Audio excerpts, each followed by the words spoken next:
जय Hind defence lovers. आज की टॉप हेडलाइंस कुछ इस प्रकार है। एलसीए तेजस पर पहली बार स्वदेशी पावर टेक ऑफ शाफ्ट का एक सफल उड़ान परीक्षण। नॉर्दर्न और ईस्टर्न बॉर्डर्स पर वायु लिंक सिस्टम्स को इंडक्ट करने की चल रही है प्रोसेस। डीआरडीओ लैबोरेटरीज के साथ संयुक्त रूप से मिलकर भारत की कंपनी ने ही बनाया भारत के लिए 4 पैर वाला रोबोट और एक वेयरेबल एक्सोस्केलेटन सिस्टम। आज एक हाई लेवल मीटिंग में चीन के साथ लगी सीमाओं पर इंफ्रास्ट्रक्चर प्रोजेक्ट्स को तेजी से पूरा करने पर दिया गया है जोर, और अपने टैंक्स को इनविजिबल बनाने के लिए इंडियन आर्मी खरीद रही है भारत की ये स्वदेशी खास टेक्नोलॉजी।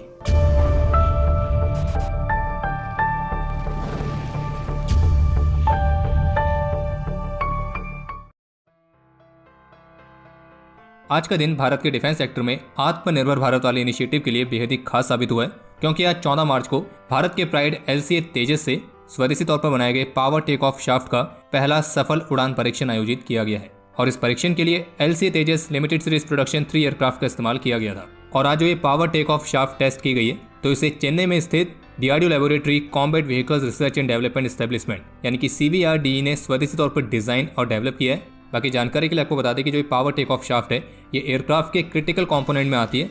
और बाकी आसान शब्दों में आप इसको इस तरह से समझ लीजिए कि पावर टेक ऑफ शाफ्ट का काम होता है इंजन से रोटेशनल पावर लेके आगे ट्रांसफर करना। और अब डीआरडीओ लैबोरेटरी ने जो ये स्वदेशी तौर पर पीटीओ शाफ्ट को बनाया है, तो ये हमारे फ्यूचर के फाइटर एयरक्राफ्ट और उनके वेरिएंट्स के रिक्वायरमेंट को भी सपोर्ट करेगा। साथ ही साथ ये काफ़ी कॉस्ट इफेक्टिव साबित होगा, और इस स्वदेशी पीटीओ शाफ्ट की मदद से जो टाइम ऑफ अवेलेबिलिटी है वो भी कम हो जाएगी।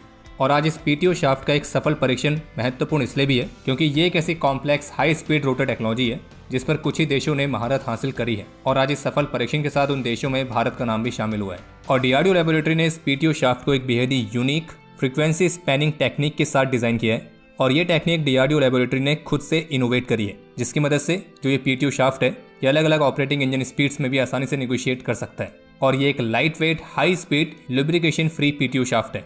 बाकी इसके अलावा 14 मार्च को डीआरडीओ ने चांदीपुर की इंटीग्रेटेड टेस्ट रेंज से स्वदेशी तौर पर बनाए गए very short range air defence system के लगातार 2 सफल उड़ान परीक्षण आयोजित किए हैं। और आज के इस परीक्षण के दौरान इन सिस्टम्स को एक ground based man portable launcher से एक high speed unmanned aerial target के खिलाफ लॉन्च किया गया था। और इस परीक्षण में सिस्टम ने अपने टारगेट को बिल्कुल सफलतापूर्वक इंटरसेप्ट किया है और सारे मिशन ऑब्जेक्टिव्स को पूरा किया है। बाकी जैसा कि आप सभी जानते हैं कि ये एक वेरी शॉर्ट रेंज का man portable air defence system है। इसे कम दूरी में स्थित कम ऊंचाई पर उड़ान भरने वाले एरियल थ्रेट्स को टारगेट करने के हिसाब से डिजाइन किया गया है। और इसमें कई सारी स्वदेशी टेक्नोलॉजीज इस्तेमाल की गई हैं, जैसे कि dual band IIR Sikar, miniaturised reaction control system और इंटीग्रेटेड एवियोनिक्स। और प्रोपल्सन के लिए इसमें डुअल थ्रस्ट सॉलिड मोटर इस्तेमाल की गई है। आज 14 मार्च को इंडियन आर्मी ने एक इंडियन स्टार्टअप जिसका नाम है hyper stealth technologies private limited, तो इनके साथ स्वदेशी तौर पर विकसित किए गए इंटीग्रेटेड मोबाइल कैमोफ्लेज सिस्टम को खरीदने के लिए कॉन्ट्रैक्ट साइन किया। और जो ये इंटीग्रेटेड मोबाइल कैमोफ्लेज सिस्टम है, तो ये खास करके आर्मी के मैकेनाइज्ड फोर्सेस के लिए है, जो कि आर्मी के आर्मर्ड फाइटिंग व्हीकल्स को स्टेल्थ कैपेबिलिटीज प्रोवाइड करने में मदद करेगा। इस टेक्नोलॉजी में लो एमिसिविटी कोटिंग्स और मोबाइल कैमोफ्लेज सिस्टम मटेरियल का इस्तेमाल किया गया है। और सबसे अच्छी बात यह है कि ये जो टेक्नोलॉजी है, ये भारत में ही स्वदेशी तौर पर विकसित की गई है। और इस इंटीग्रेटेड मोबाइल कैमोफ्लेज सिस्टम का इस्तेमाल करने से जो हमारे आर्मर्ड फाइटिंग व्हीकल्स हैं, तो वो दुश्मन के जो हैंड हेल्ड थर्मल इमेजेस होते हैं या फिर उनके battlefield surveillance radar tank based thermal camera, तो उनकी नज़र में आसानी से नहीं आएंगे। और ये टेक्नोलॉजी IDEX परियोजनाओं के तहत विकसित की गई है।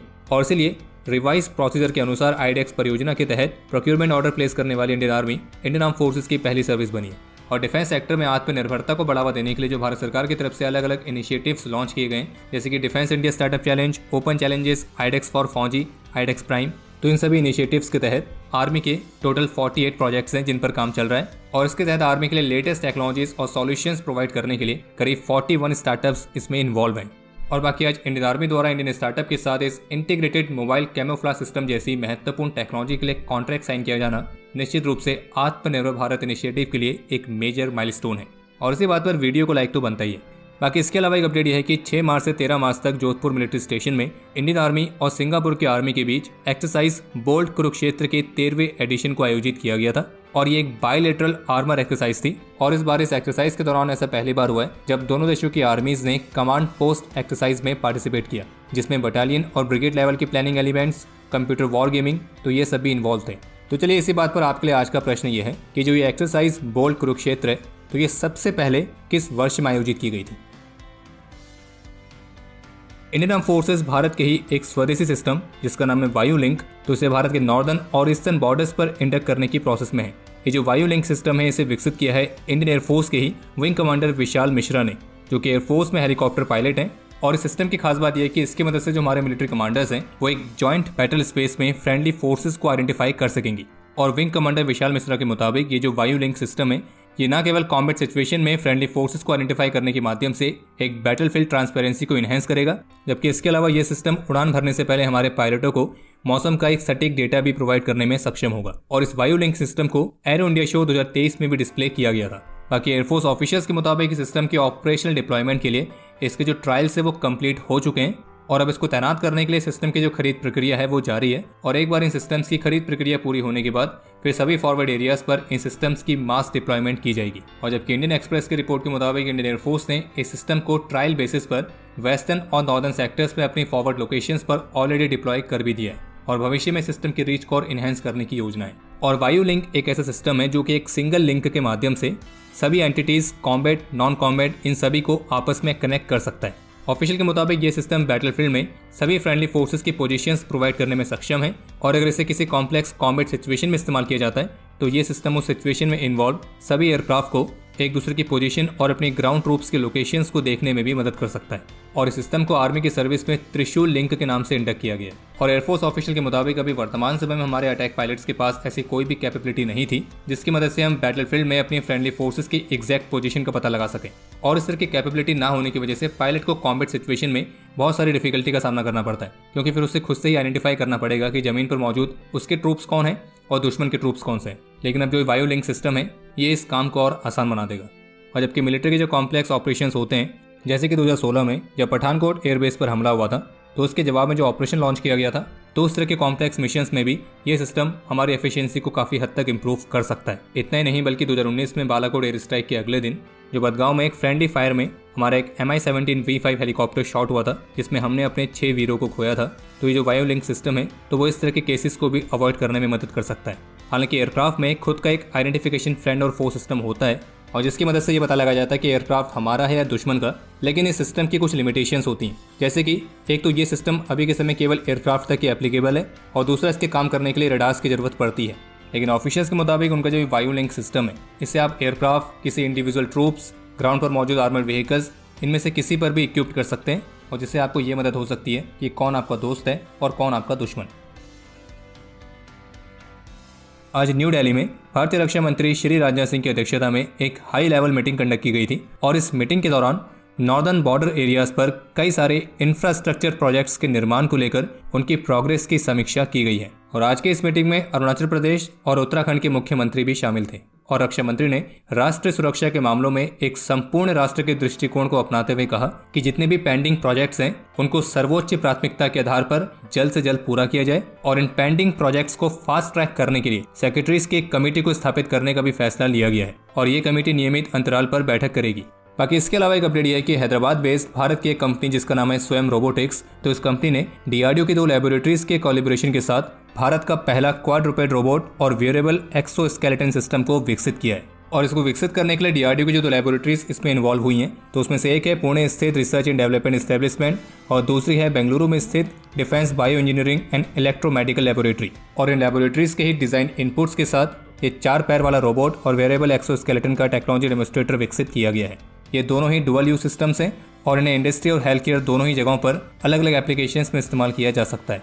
और ऑफिशियल्स के मुताबिक इन्हें जल्दी फील्ड ट्रायल्स के लिए भी आगे लाया जाएगा और इन्हें इस तरह से भी विकसित किया जा रहा है ताकि इन्हें डिफेंस पर्पस के लिए भी इस्तेमाल किया जा सके। कंपनी ऑफिशियल्स के मुताबिक उनका जो ये 4 पैर वाला रोबोट है तो ये हमारी डिफेंस और सिक्योरिटी फोर्सेस के लिए अनस्ट्रक्चर्ड टेरेंस में नेविगेशन प्रोवाइड कर सकता है। और जो दूसरा है वेयरेबल एक्सोस्केलेटन सिस्टम, तो इसकी मदद से लंबी दूरी तक चलने के लिए हम हमारे सोल्जर्स की जो स्ट्रेंथ है उसे बढ़ा सकते हैं और इसकी मदद से हमारे सोल्जर्स हैवी लोड को कैरी कर सकते हैं और लंबी दूरी तक बिना थके चल सकते हैं। और इस तरह के सिस्टम्स पूर्वी लद्दाख के टफ टेरेन में काफी मददगार साबित हो सकते हैं।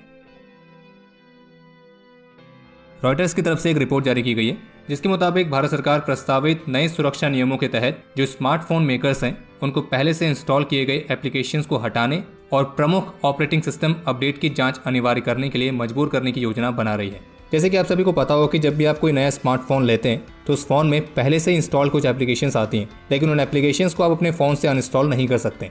तो इसलिए भारत सरकार की योजना है कि वो स्मार्टफोन मेकर्स को ये कहें कि वे इन प्री इंस्टॉल्ड एप्लीकेशंस को रिमूव करने का ऑप्शन दें और इस तरह के एप्लीकेशंस के माध्यम से यूज़र डेटा का गलत इस्तेमाल या फिर स्पाइंग तो इन्हीं को ध्यान में रखते हुए ही आईटी मिनिस्ट्री इन नए रूल्स को कंसिडर कर रही है। और रॉयटर्स की रिपोर्ट के मुताबिक ये जो प्री इंस्टॉल्ड एप्लीकेशंस होती हैं तो ये एक वीक सिक्योरिटी पॉइंट है और हम नहीं चाहते कि कोई भी फॉरेन नेशन इसका गलत इस्तेमाल करे, इंक्लूडिंग चाइना, और इसलिए ये एक राष्ट्र सुरक्षा का मामला है। बाकी इस रिपोर्ट के मुताबिक स्मार्टफोन मेकर्स को प्री इंस्टॉल्ड एप्लीकेशंस के अनइंस्टॉल का ऑप्शन देने के अलावा अब जो उनके नए मॉडल्स होंगे तो उन्हें bureau of Indian standards agency द्वारा ऑथराइज्ड लैबोरेटरीज द्वारा अनुपालन के लिए चेक किया जाएगा। और बाकी आपको ये भी स्पष्ट कर दें कि रॉयटर्स की तरफ से जो रिपोर्ट जारी की गई है तो इस पर अभी तक गवर्नमेंट ऑफिशियल्स की तरफ से कोई कमेंट देखने को नहीं मिला है। और इतना ही नहीं बल्कि रॉयटर्स की तरफ से एक और रिपोर्ट जारी की गई जिसमें यह दावा किया गया है, जिसके मुताबिक भारत ने अपने बैंक्स और ट्रेडर्स को कहा है कि वे रशियन इंपोर्ट्स के लिए पे करने के लिए चाइनीज युआन का इस्तेमाल करना अवॉइड करें।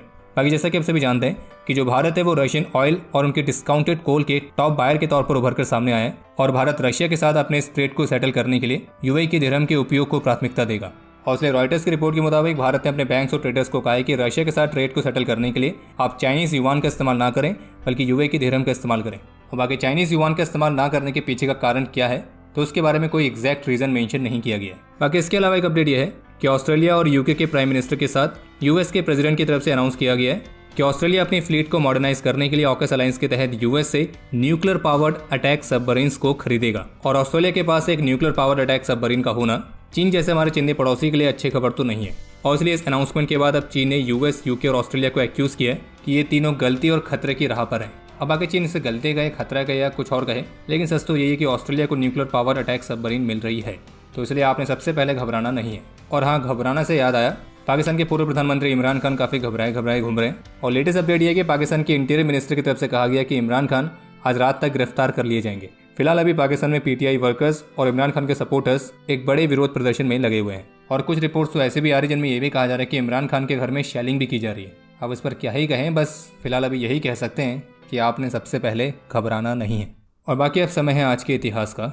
आज के दिन 2022 में छत्तीसगढ़ में एक नक्सल हमले के दौरान आईटीबीपी के assistant sub inspector Rajendra Singh ने अपने जीवन का सर्वोच्च बलिदान दिया था। आज के दिन 1992 में इम्फाल में एक ऑपरेशन के दौरान एसएसबी के 6 वीरों ने अपने जीवन का सर्वोच्च बलिदान दिया।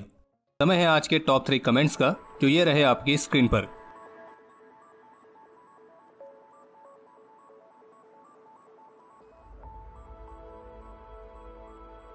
आज के इस एपिसोड के लिए इतना ही। उम्मीद है आपको एपिसोड पसंद आया होगा। अगर पसंद आए तो वीडियो को लाइक कीजिए, शेयर कीजिए और बाकी हमारे मर्चेंडाइज के नए डिजाइन्स को चेकआउट करना ना भूलें, जिसका लिंक आपको वीडियो के डिस्क्रिप्शन में मिल जाएगा। और बाकी अगर आपने चैनल को सब्सक्राइब नहीं किया है तो चैनल को भी सब्सक्राइब जरूर करें।